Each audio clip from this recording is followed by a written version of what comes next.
भिवानी हरियाणा का लाल, जिसने राजस्थान आकर कर दिया कमाल और पूरे हिंदुस्तान में मचा दिया धमाल। 720 में से 720 कहना आसान है लेकिन करना बहुत मुश्किल है। छत नहीं रहती, दीवारें नहीं रहती, दहलीज नहीं रहती, जिस घर में बुजुर्ग ना रहे वो घर घर नहीं रहता। 8 बार टेस्ट में भी आती भाई, टर्म नंबर आए, औरों से कंपटीशन नहीं करना, खुद से करना है। तो कोई बड़ी बात नहीं है अगर जिंदगी के उतार चढ़ाव या आपकी रेस में आप जिसमें दौड़ रहे हैं, हल्का सा अगर कभी धीमी रेस हो गई तो वापस उसी एनर्जी के साथ लगो, क्योंकि मंजिल आपका इंतजार कर रही है। और वो बेटा गुरु कृपा इसीलिए बताती है क्योंकि वो सच साबित होता है। 12-13 बार तो मैंने 12-13 बार एनसीईआरटी का रिवीजन ख्वाबों के पालने में झुला के हकीकत को सुला देती है और नींद चंद घंटे ही सही हर दर्द भुला देती है। तो जो आपके बुआ का लड़का आशीष, उसकी ऑल इंडिया रैंक 46 थी।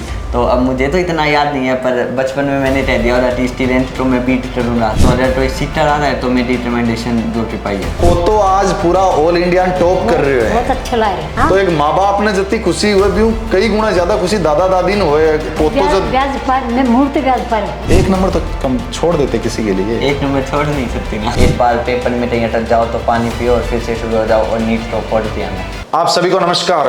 यूं तो इस मंजिल के सफर से गुजरे हैं मुसाफिर कई, लेकिन इस बस्ती ने ये मुकाम तो सिर्फ सबसे पहले हमें ही हासिल हुआ है।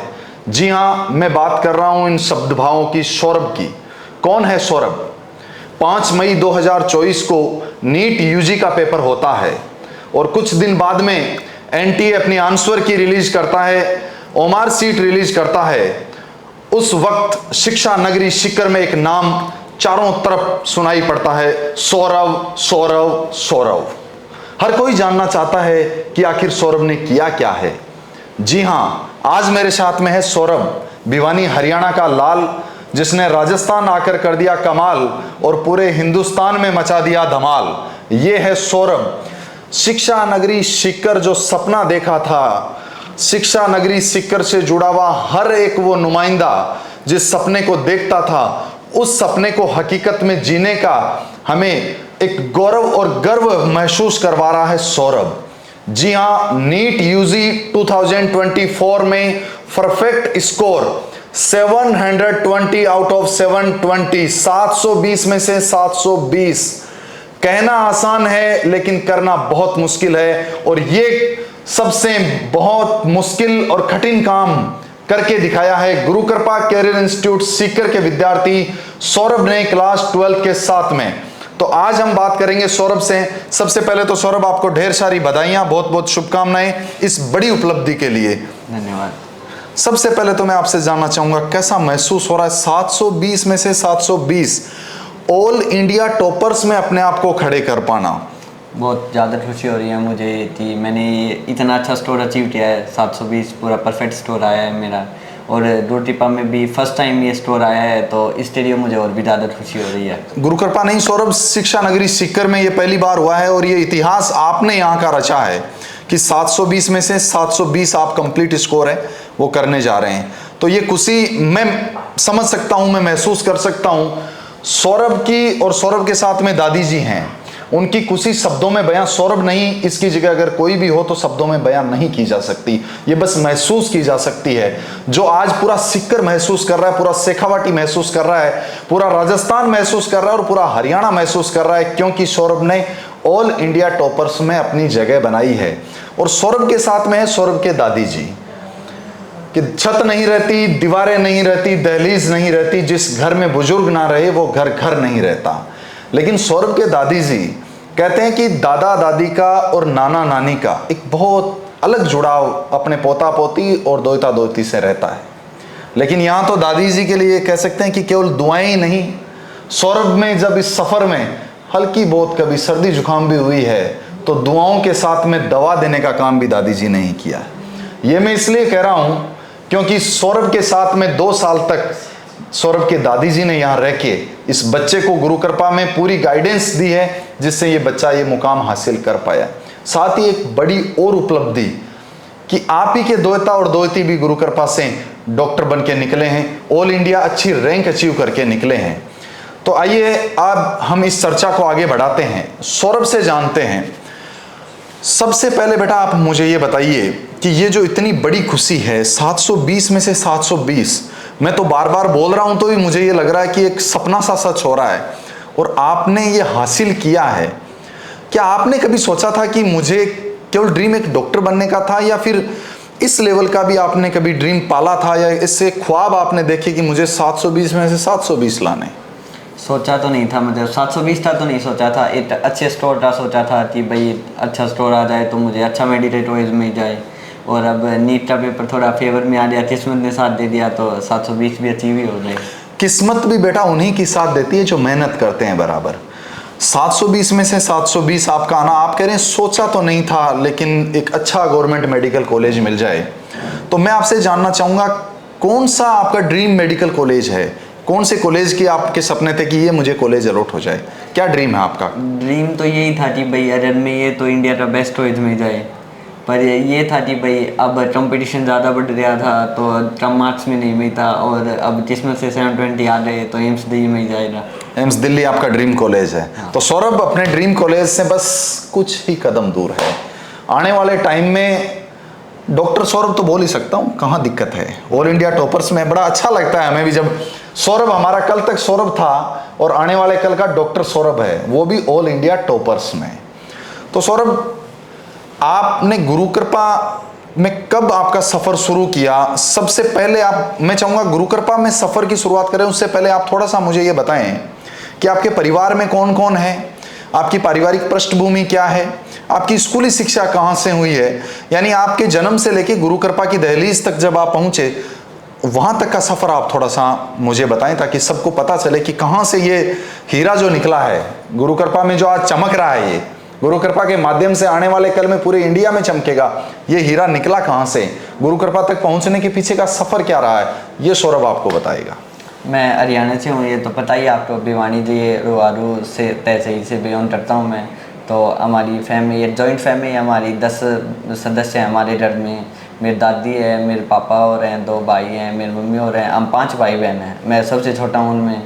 तो हमारी एजुकेशन तो वहीं पे हमारे पास में एक टाउन था, वहीं 8 स्टोरी में हुई थी, और फिर 10th तक हमने वहीं एजुकेशन दी थी। 11th में जब हम आए तो हमने सीटर शिफ्ट कर दिया। हम 15 मई 2022 को हम आए थे यहाँ पे, फर्स्ट टाइम रजिस्ट्रेशन करवाया। 22 मई को हमारे एडमिशन्स हो गए, हमने क्लास स्टार्ट कर दी। फिर हमारी 11th 12th स्टार्ट हो रही, फिर तो हम ड्यूटी पार्ट के साथ कनेक्टेड ही रहे हैं। आपके पिताजी क्या काम करते हैं? मेरे पिताजी एक एडवोकेट हैं। एडवोकेट हैं। और आपके माताजी? मेरी माता जी गृहिणी हैं। गृहिणी हैं। कितने भाई बहन हैं आप? हम वैसे तो 5 भाई बहन हैं, सगे 2 भाई हैं। सगे 2 भाई। हाँ। देखिए क्या गजब, मैंने पूछा कितने भाई बहन हैं, पहले कह रहा है हम 5 भाई बहन हैं, सगे 2 हैं। ये संस्कार कि आप उस पायदान पर हो फिर भी जॉइंट फैमिली में हैं, ये संस्कार बताते हैं कि सबको साथ में लेके चलना। आप यहाँ 2 साल तक रहे हैं, 11th और 12th ने आप में स्टडी किया आपने यहाँ से गुरु कृपा में। दादी जी 2 साल तक आपके साथ रहे? हाँ। ओके, सबसे पहले मैं गुरु कृपा तक बाद में जाना चाहूँगा। दादी जी का इस सफलता में आप क्या रोल मानते हैं? दादी जी ने क्या रोल आप में अदा किया है? क्योंकि देखिए किसी ने बहुत अच्छे शब्द कहे हैं कि छत नहीं रहती, दहलीज नहीं रहती, दीवारों दर नहीं रहते, और जिस घर में बुजुर्ग नहीं रहते वो घर घर नहीं रहता।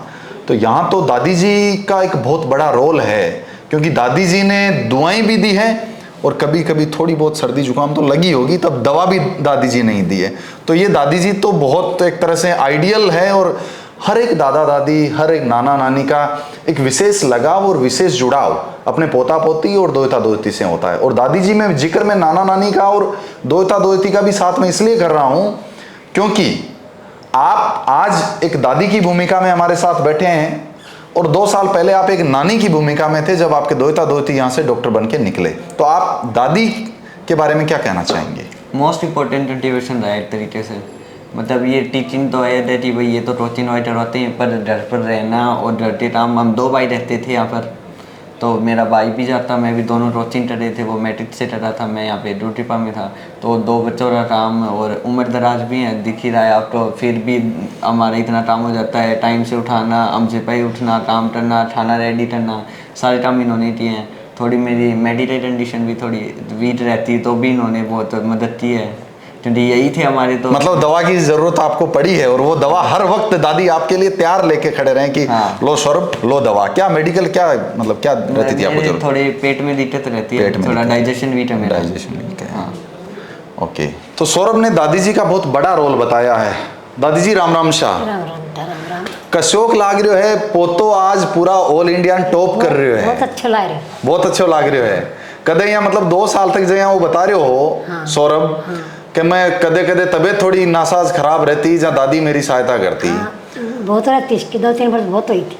लेकिन कहते हैं कि बुजुर्गों का हाथ और आशीर्वाद साथ में रहता है तो वो दवा से भी ज्यादा दुआएं काम करती है। देखो टाइप दवाई देने का था, दे दवाई देने का मालिक था। को हाथ ऊपर।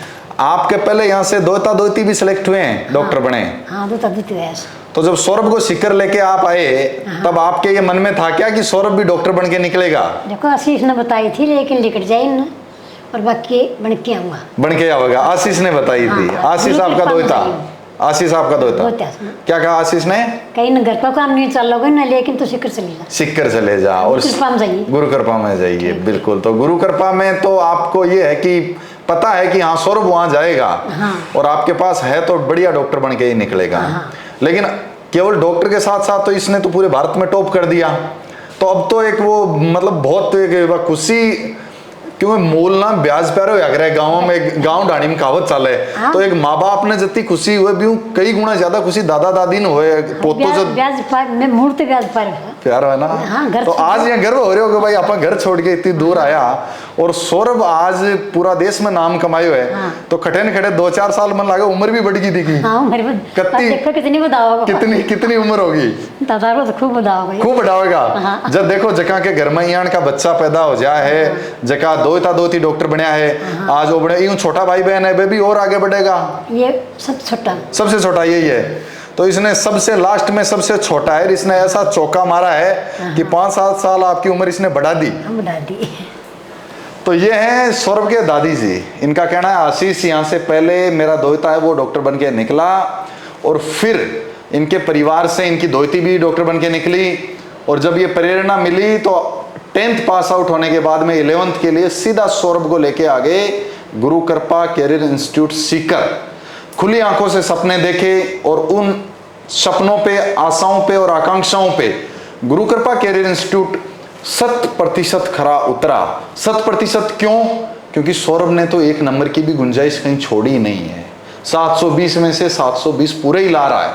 तो हमें बड़े फक्र है ये कहते हुए और गर्व से कह सकते हैं कि 100% हम दादी जी पूरे परिवार के और सौरभ के परिवार के गुरु कृपा सपनों पे खरा उतरा है। तो अब हम वापस सौरभ की ओर आते हैं, क्योंकि सौरभ जिस मुकाम पे आप हो, अब बहुत से आपके जूनियर्स को आपसे बहुत बड़ी उम्मीदें हैं। तो हम अब वहां जाने वाले हैं जहां आज पूरे देश का आपके जूनियर हैं या जो आने वाले दिनों में जिनका डॉक्टर बनने का सपना है, वो अपनी आंखों में सपने में आपकी उम्मीदों को देख रहे हैं, खुद की उम्मीदों को देख रहे हैं, आपकी सक्सेस को देख रहे हैं। तो सबसे पहले मैं आपसे ये पूछना चाहूँगा कि नीट में परफेक्ट स्कोर 720 में से 720 एक परफेक्ट स्कोर है। इसके पीछे कौन से फैक्टर्स हैं, कौन से कारण ऐसे रहे जहां तक आप ये पहुंच पाए? मेन इसका राज क्या है सफलता का? 720 में से 720 वो मुख्य जो कारण है, फैक्टर है, वो आप बताओ। मुख्य कारण तो ये हमारी कोचिंग ही है ड्यूटी पर। इन्होंने ही हमारा 2 साल तक पूरा साथ दिया है, हमारी अच्छे से तैयारी करवाई, सिलेबस पूरा करवाया, इतने सारे टेस्ट लिए, प्रैक्टिस करवाई, टीचर्स ने बहुत साथ दिया है, सारे डाउट्स सॉल्व करवाए हैं, पेरेंट्स का साथ में सपोर्ट रहा है कि भाई आप आराम से पढ़ते रहो, कोई दिक्कत नहीं है, प्रेशर नहीं लेना है। पर जो मेन जो रीज़न है वो तो वही है कि भाई हमें यहाँ आके पढ़ना था और जो गुरु कृपा है उन्होंने ही हमें अच्छे से पढ़ाया है बहुत। चलो, गुरु कृपा ने आप कह रहे हो हमें बहुत अच्छे से पढ़ाया है, तो अगर मैं ये पूछूं कि 720 में से 720 का गुरु कृपा का आप सबसे बड़ा क्या रोल मानते हैं?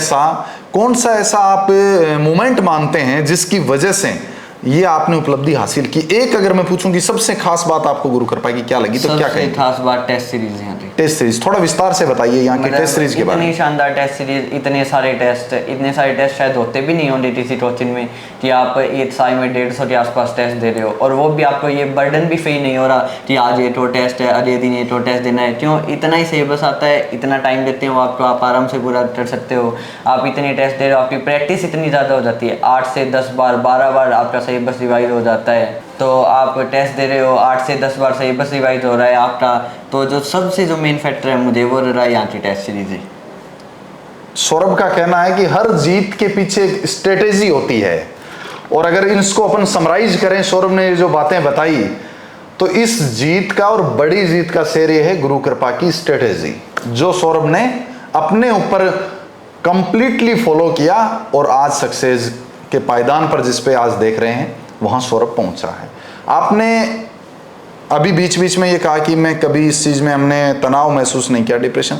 2 साल में कभी कोई तो ऐसा मोमेंट आया होगा जहां आपने हल्का सा खुद को तनाव में महसूस किया होगा, या कभी ऐसा लगा होगा कि यार मैं जितना करना चाह रहा हूं उस मुकाम तक नहीं पहुंच पा रहा हूं, या जो मेरी उम्मीदें हैं वहां तक मैं नहीं पहुंच पा रहा हूं। 2 साल में कभी तो थोड़ा बहुत उतार चढ़ाव तो कभी आया होगा। मतलब ऐसा तो फील नहीं हुआ, क्योंकि बीच में क्या हुआ था, एक बार थोड़ा मैंने पढ़ाई पे थोड़ा कंट्रोल हो दिया था। कैसे कम ध्यान दिया कैसे था। कम कैसे? 11th का लास्ट टाइम आया था, तो 11th उस टाइम का पे last जैसे सर्दियाँ भी आती हैं, ऐसे ही बस पूरा होने वाला होता है, तो बच्चों को हो ही जाता है कि ये तो क्या ही है, ये तो बाद में पढ़ रहे हैं। थोड़ा ओवर कॉन्फिडेंस? हाँ, ओवर कॉन्फिडेंस तो नहीं था, बस थोड़ा इतिहास में ध्यान देना कम कर दिया था। कम कर दिया था। हाँ, एक आध बार टेस्ट में भी हुआ थी भाई, कम नंबर आए। कितने कम नंबर आए टेस्ट में? मतलब मिनिमम स्कोर मेरा था 645। 645 मिनिमम। हाँ। देख लो बेटा जी, जिस बच्चे ने कंटिन्यू मेहनत की है, उतार चढ़ाव उसके भी आए हैं, हल्का सा इसको भी लगा, कभी ये भी भटका, लेकिन बहुत बड़ी सीख सौरभ से लेने वाली। नोट कर लो बेटा कि अगर आप बहुत अच्छा कर रहे हैं, कभी थोड़ा सा अप डाउन्स आए, इसने बताया स्कोर कितना 645, और वहां से सफर वापस तय किया है 720 का। तो कोई बड़ी बात नहीं है अगर जिंदगी के उतार चढ़ाव या आपकी रेस में आप जिसमें दौड़ रहे हैं, हल्का सा अगर कभी धीमी रेस हो गई तो वापस उसी एनर्जी के साथ लगो, क्योंकि मंजिल आपका इंतजार कर रही है, और आप दिल से मेहनत करेंगे तो मंजिल भी आपका इंतजार करेगी, सफलता आपके कदम चूमेंगी। हाईएस्ट स्कोर क्या रहा है टेस्ट में? मेरा 715। 715 हाईएस्ट रहा। क्या बात है, टेस्ट को भी आपने ब्रेक कर दिया, मेन में कमाल कर दिया। मतलब वो तो बताते ही थे कि आप जितना टेस्ट में कर रहे हो उससे आप पक्का नीट में इम्प्रूव कर रहे हो, और वो बात भाई तो सच हुई है। वो बिल्कुल सच हुई है। हाँ। यानी जो बताते थे वो सच साबित हुआ। हाँ, और वो बेटा गुरु कृपा इसीलिए बताती है क्योंकि वो सच साबित होता है, और आने वाले टाइम में आप कल में बहुत सारे स्टूडेंट्स के लिए एक एग्जाम्पल रहोगे। तो फिर वो जो आप बता रहे थे 11th में ऐसा फेज आया जब सर्दियां बढ़ी थी, सिलेबस कंप्लीट हुआ, तो आपने थोड़ा सा ध्यान कम किया। उस टाइम पर बाद में वापस ध्यान लगाने में किसका रोल रहा? क्या आपके ऐसा वापस वो पॉइंट कौन सा आया? मेरा तो टेस्ट में मतलब जैसे एवरेज हम अपने आप से एक्सपेक्ट तो करते हैं कि भाई इतना पढ़ रहे हैं तो इतने नंबर आ जाए, कभी कभार कम आ जाते, तो मैं बस ज़्यादातर अपने पापा से ही बात करता। अच्छा। तो वो बस इतना ही कहते थी, औरों से कंपटीशन नहीं करना, खुद से करना है बस। सही कहते हैं एडवोकेट। हाँ। जो ठहरे उनकी बातों को आप पूरा फॉलो करते हो। हाँ। चलिए, घर में सबसे ज़्यादा प्यार किससे करते हो? मेरी बहन है उससे। क्या करती है बहन? मेरी बहन बीएससी नर्सिंग कर रही है। बीएससी नर्सिंग कर रही है, उससे सबसे ज़्यादा प्यार करते हो। हाँ। बहुत अच्छी बात। अब मैं ये पूछना चाहूँगा सौरभ, क्या आपकी दिनचर्या क्या रहती थी? थोड़ा शेड्यूल बताइए, क्योंकि देखो 720 में से 720 जो बच्चा लाया है वो निश्चित तौर पर आने वाले बच्चों के लिए जो कल को नीट का एग्जाम दे रहे हैं उनके लिए एक रोल मॉडल है। तो मैं जानना चाहूँगा कि आपके डेली रूटीन क्या रहता था, दिनचर्या क्या रहती थी? 11th में आए थे तो शुरू में तो 11th में तो जैसे 6:30 घंटे की क्लास होती थी, उसके बाद हम घर पे चले जाते थे, थोड़ा देर रेस्ट कर लेते थे। मतलब मैं 2-3 घंटे की नींद ले लेता था उस टाइम पे आराम से। दिन में सो जाते थे 2-3 घंटे? हाँ। क्या बात है। मतलब 4-5-6 बजे तक सो जाते। क्यों? इतना ही काम होता है शुरू में, जब आप 11th में एडमिशन लेते हो तो बहुत आपको आराम से सिलेबस करवाते हैं, तो ये तो कभी होता ही नहीं कि आप पे बर्डन हो कि आपका सिलेबस पूरा नहीं हो रहा, आपकी पढ़ाई पूरी नहीं हो रही, धीरे धीरे अपने आप कवर हो जाता है। उसके बाद शाम को उठ के हम पढ़ लेते थे, मेरा भाई भी था तो साथ में बैठ के पढ़ लेते थे हम। बाद में रात को 12 बजे के आसपास हम सो जाते थे, सुबह 5:15 बजे उठ के उसके बाद वहीं कोचिंग में आना 6:30 बजे स्टार्ट हो जाती है, तो 5:15 बजे उठते तैयार होते और फिर कोचिंग में आ जाते। नींद पूरी ली है? हाँ, नींद बहुत पूरी ली। बिल्कुल। सौरभ ये भी कहना चाहता है, कई बच्चे कई बार सोचते हैं कि नहीं हमें तो बस 4 घंटे सो लें, 5 घंटे सो लें, और नींद पूरी नहीं ले पाते। ख्वाबों के पालने में झुला के हकीकत को सुला देती है और नींद चंद घंटे ही सही हर दर्द भुला देती है। तो ये तो सौरभ तो दिन में भी 2-2 घंटे सो जाता था, तो इसने नींद पूरी ली है। तो ये भी ध्यान रखें बेटा कि अपनी जो डेली रूटीन है उसमें पहला सुख निरोगी काया, आप बराबर नींद भी जरूर लें। सौरभ का ये कहना है, टिप्स है आपको दूसरा ये। अच्छा सौरभ, और आप जूनियर्स जो इस वीडियो को देख रहे हैं उन्हें क्या कहना चाहेंगे कि अगर उनका ख्वाब भी 720 तक सोचने का है, क्योंकि अगर सौरभ 720 ला रहा है तो इस वीडियो को देखने वाला कोई दूसरा सौरभ भी 720 लाएगा आने वाले कल में, तो उनके लिए क्या टिप्स देना चाहोगे, क्या करना चाहिए? वेट वेट आ सकता है, कोई भी बच्चा आ सकता है, बस थोड़ी चीज़ें ध्यान में रखनी होती हैं। क्योंकि नीट का पेपर आपको पता है सही बस पहले से पता होता है, तो आपको ये डिसाइड करना होता है कि हमें इतना लिमिटेड पढ़ना है। कई बच्चे क्या करते हैं कि भाई बहुत ज़्यादा पढ़ने लग जाते हैं कि मैं तो ये भी कर लूँ, कोई और किताबें आते हैं, कोई और कि भाई मैं तो एम्स की वो 100 कर लूँ, पीछे 100 कर लूँ, ऐसा हो जाएगा। ऐसा नहीं, बहुत लिमिटेड से बस आपको पहले तो ये डिसाइड करना चाहिए कि आपको क्या पढ़ना है, कितना पढ़ना है, किस टाइम तक आप किस सब्जेक्ट को कितना टाइम दे रहे हो। अब जैसे क्या होता है, कुछ बच्चे फालतू का ज़्यादा पढ़ने लग जाते हैं और जो पढ़ा रहे हैं वो, अब फिर इस सेमेस्टर में तो क्या करना है, आपको नोट्स पर ध्यान देना होता है। बस नोट्स क्या है, आपने क्वेश्चन प्रैक्टिस कर दी, नीट की जो जैसे नीट में क्वेश्चन रिपीट तो होते ही हैं, तो आपने PYQs 2-3 बार कर दिए तो वो बहुत होता है। बायो में आप नोट्स पढ़ रहे हो, क्योंकि NCERT की लैंग्वेज थोड़ी टिपिटा है, तो NCERT तो पढ़नी है। NCERT तो हमें 12-15 कितनी बार भी पढ़नी पड़ सकती है। पर आपने कितनी बार पढ़ ली थी NCERT? मैंने मतलब कुछ चैप्टर्स तो कम पढ़े हैं, कुछ ज़्यादा पढ़े हैं, पर ऑन एन एवरेज 12-13 बार तो मैंने 12-13 बार NCERT का रिवीजन। बेटा जी NCERT बहुत बड़ा रोल अदा करती है आपके सिलेक्शन और अच्छे रैंक के साथ में सिलेक्शन, अच्छे नंबर गेन करने में। क्यों सही कह रहे हैं? हाँ, 360 का नंबर आता है, मतलब बायो का ही प्रपोर्शन है 50% तो अगर कोई बंदा NCERT स्किप कर रहा है तो फिर तो अपने सिलेक्शन से दूर ही जा रहा है, सिलेक्शन से दूर जा रहा है। हाँ। चलिए आप मुझे ये बताइए कि डॉक्टर ही आपने क्यों सिलेक्ट किया कि मुझे 10th के बाद में नीट ही करना है या डॉक्टर बनना है? ये सपना कहाँ से आपने सजाया, किससे प्रेरणा मिली कि मुझे डॉक्टर बनना है?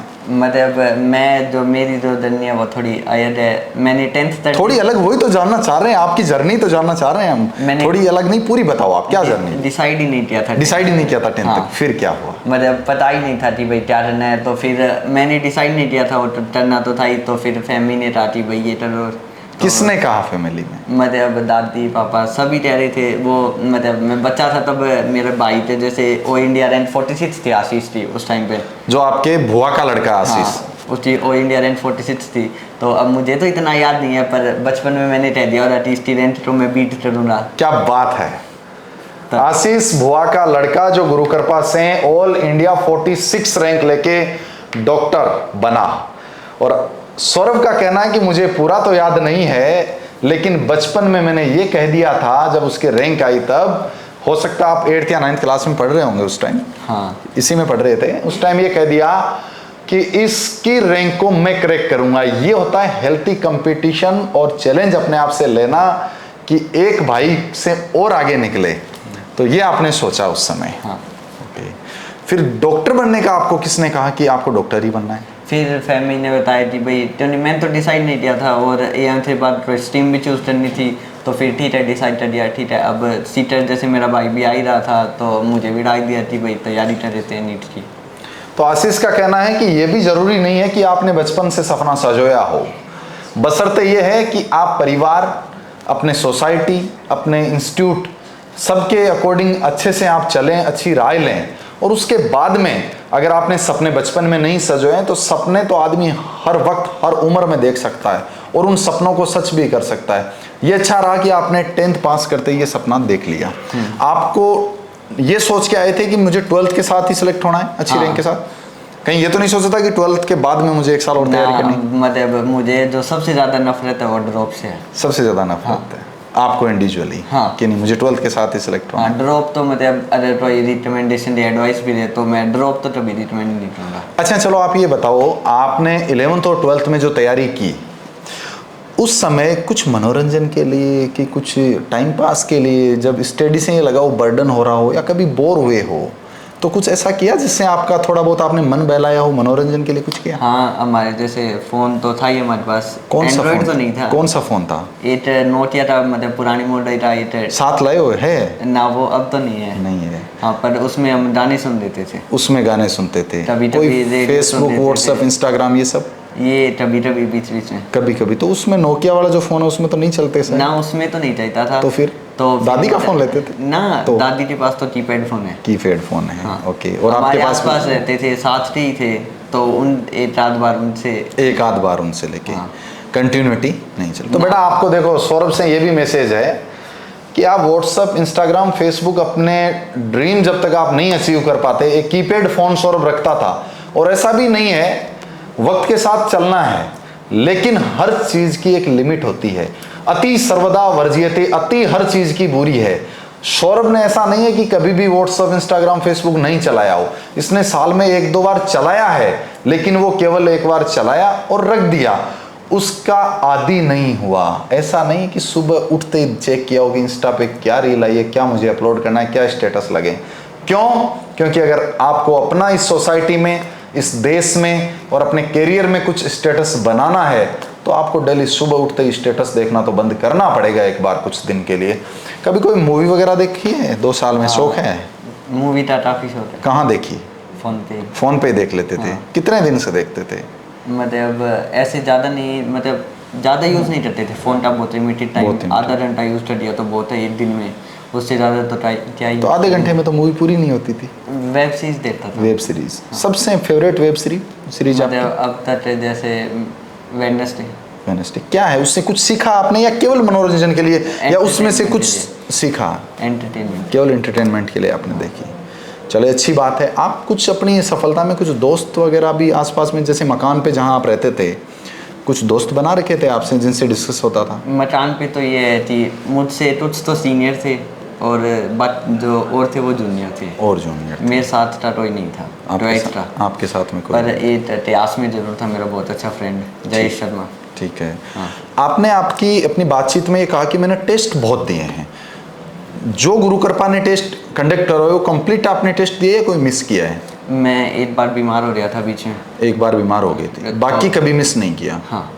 तो बेटा जी ये भी ध्यान से सुनो आप, जो आपको गाइडलाइन दी जाती है, जो टेस्ट शेड्यूल दिया जाता है, सौरभ का ये कहना है बीमार हो गए, परिस्थिति ने साथ नहीं दिया, वो अलग बात है, लेकिन सौरभ ने एक भी टेस्ट बाकी मिस नहीं किया, सारे टेस्ट हैं सौरभ ने दिए हैं। सौरभ मैं जानना चाहूँगा, अब अपन थोड़ा और इसमें डिटेल में बात करते हैं, क्योंकि आपको बहुत सारे बच्चे सुन रहे हैं और देख रहे हैं। एक थोड़ा सा बच्चा के फिजिक्स का फोबिया रहता है, तो फिजिक्स के लिए कुछ ऐसा कोई आप देना चाहेंगे बच्चों को टिप्स कि फिजिक्स से घबराना नहीं है, या कुछ फिजिक्स को किस तरह से बच्चा सोल्व करे? मेरे मामले में ये है कि मुझे फिजिक्स ज़्यादा अच्छी लगती थी, बायो थोड़ी हार्ड लगती थी। बायो थोड़ी हार्ड? तो फिर बायो के लिए क्या करते थे? बायो के लिए तो ये है, कई बार तो मैं बायो को स्किप भी कर देता था क्योंकि इंटरेस्ट नहीं आता था पढ़ने में।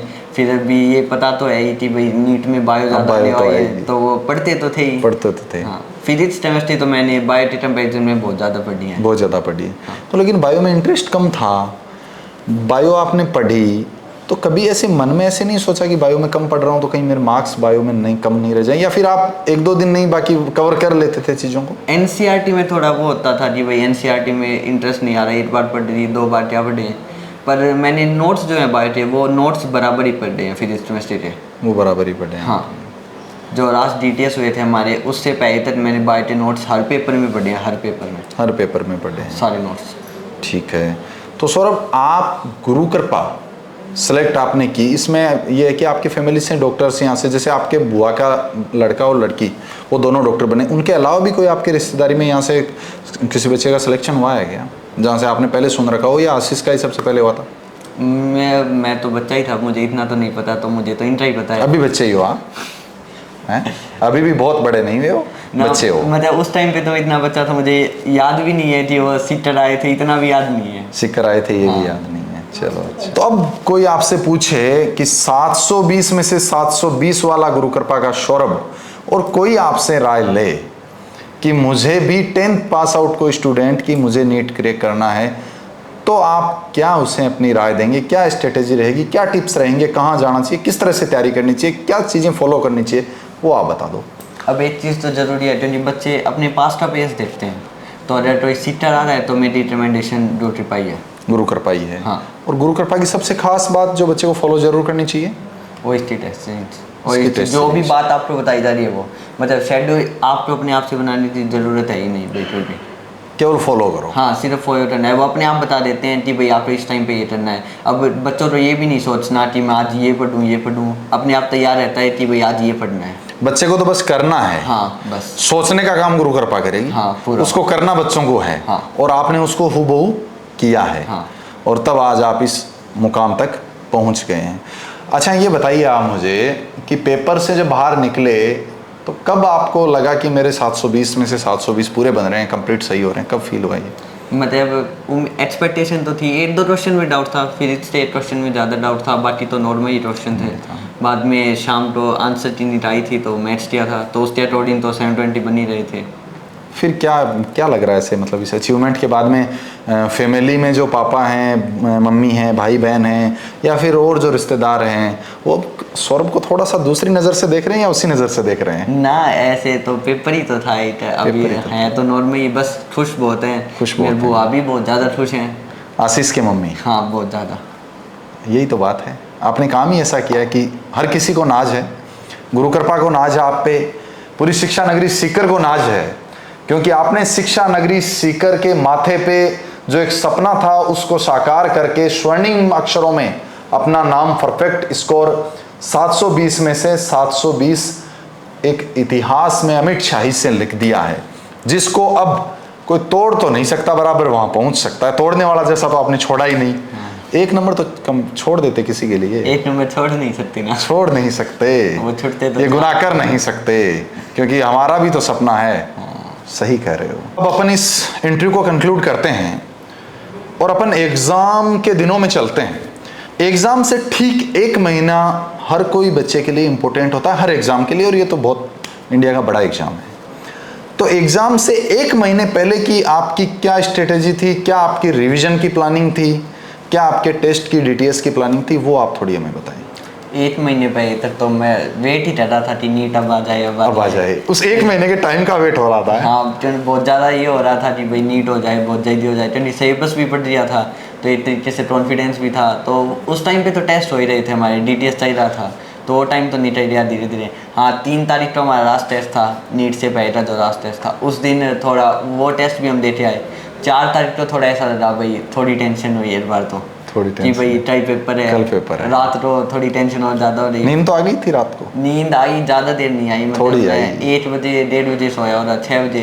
क्योंकि आपने तो कहा कि मैं तो वेट कर रहा था डेट का। वो तो उस टाइम तो तीर- निकल रहा था, तीर- जब तीर तक लगा पास नहीं रखा। आए थे 20-25 दिन, तो वो धीरे धीरे 5 4 3 बाद में 1 ही दिन बचा, तो अपने आप ज़्यादा टेंशन हो जाती है थोड़ी। डीटीएस का क्या रोल है लास्ट के दिनों में? डीटीएस का जो डीटीएस ने तो पूरा सिलेबस रिवाइज करवा दिया, बहुत ज़्यादा बार करवा दिया, बहुत ज़्यादा बार। मतलब पता अब आपको ये भी नहीं पता चलता कि आपने कितनी बार पढ़ा है और कितनी बार रिवाइज कर दिया, क्योंकि टेस्ट ही होते रहते हैं। आप ये सोचते हो कि छूट ना दिया हो, पर अगर आप ये भी सोचो कि ये छूट गया तो बाद में याद आता है ये तो इस पेपर में हो रहा है। ये इस पेपर में हो गया। हाँ। यानी जो नीट के पेपर में आया वो सब कुछ आप पहले कर चुके थे। हाँ। चलिए सौरभ, आपको पुनः बहुत बहुत बधाइयाँ, बहुत बहुत शुभकामनाएं। दादी जी आपको भी बहुत बहुत बधाइयाँ पूरे गुरु कृपा परिवार की ओर से। वैसे तो आप गुरु कृपा परिवार का ही एक हिस्सा हैं, फिर भी सभी की ओर से, पूरे सीकर की ओर से, पूरी शिक्षा नगरी की ओर से आपको ढेर सारी बधाइयाँ, ढेर सारी शुभकामनाएं, और आपको बहुत बहुत धन्यवाद कि आपने गुरु कृपा के ऊपर अपना विश्वास जताया, हमें मौका दिया कि हम इस सौरभ को, सौरभ शब्द का मतलब जानते हो क्या होता है सौरभ का? पता नहीं सर, पता नहीं, सुंदर होता है सौरभ। सौरभ और सौरभ, आप तो सौरभ है ना? सौरभ का मतलब सुंदर, और व्यक्ति अपने कर्म से सुंदर होता है। काम आपने ऐसा कर दिया कि आज हर किसी को आपके काम की जो सुंदरता है उस पर नाज है, गुरु कृपा को आप पे नाज है। अब लास्ट में आप अपने जूनियर्स के लिए एक संदेश देते हुए सभी को, आने वाले नीट के लिए जो तैयारी कर रहे हैं उनको अपना शुभकामना संदेश, और उन्हें किस चीज़ का ध्यान रखना और क्या करना है? बस नीट का पेपर ज़्यादा टफ नहीं आएगा, मैं तो बस यही कहूँगा कि आप पेपर दो तब ध्यान से क्वेश्चन को पढ़ना, माइंड को भाई तो रिएक्ट रखना, और थोड़ा मुश्किल ज़रूर होता है कि भाई टेंशन ना आए, थोड़ी बहुत आ भी जाती है, पर ज़्यादा स्ट्रेस नहीं लेना। एक बार पेपर में कहीं अटक जाओ तो पानी पियो और फिर से शुरू हो जाओ और नीट को फोड़ के आना। बहुत बहुत धन्यवाद आपका सौरभ ने कहा कि कहीं भी अटक जाओ तो अटक के मत रहना, पानी पीवो और फिर लग जाओ। आप सभी हमसे जुड़े, सौरभ को सुना, सौरभ के दादी जी को सुना, सौरभ के विचारों को सुना। गुरु कृपा कैरियर इंस्टीट्यूट आपका बहुत बहुत धन्यवाद ज्ञापित करता है। नमस्कार।